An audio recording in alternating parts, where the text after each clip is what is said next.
I'm Rebecca Fryer with Kingstonist News. News is brought to you by Improbable Escapes. Finders Keepers is back after a 2-year hiatus with hidden prizes located all over the city and clues to be announced on Instagram beginning December 11th. Follow Improbable Escape HQ to play improbableescapes.com.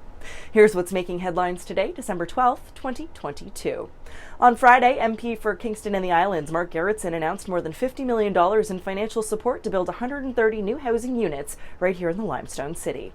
Mayor Brian Patterson says the units are already under construction on Princess Street and will be filled with people already on the city's housing wait lists.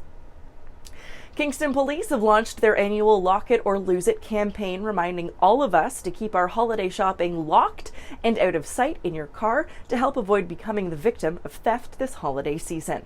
Police say most thefts this time of year are thefts of opportunity, meaning that thieves will target unlocked vehicles that are left idling, or ones with purses, phones, and other valuables left in plain sight.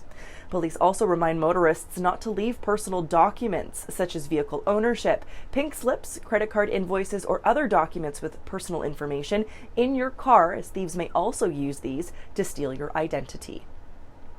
Speaking of police, a local driver was arrested for impaired driving following a single vehicle rollover on Bath Road near Amherst View on December 8th. OPP say the 60-year-old driver suffered only minor injuries but did require assistance from Loyalist Fire to be freed from the wreck. Alan Cavnier was arrested at the scene and charged with impaired operation of a motor vehicle. On Friday, the YMCA of Eastern Ontario recognized the work of 2 local peacemakers at the Peace Medal Award presentation, which took place at the Brockville YMCA.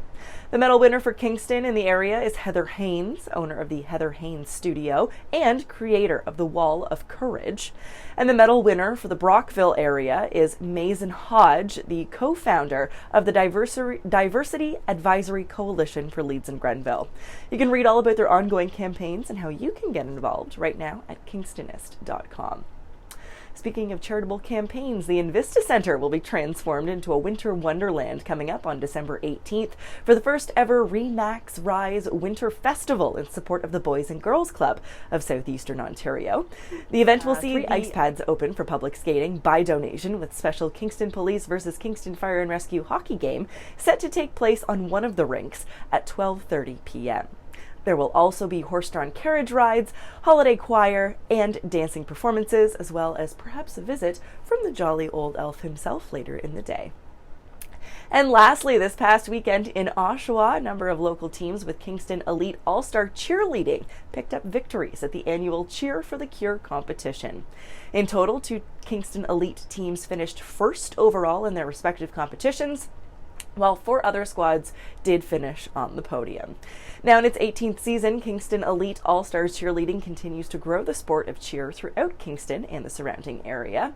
Up next for the club, they have their competitive teams soon to set their sights on the Big East Blast happening in Ottawa in February, and then the Canadian and World Championships to happen later this spring.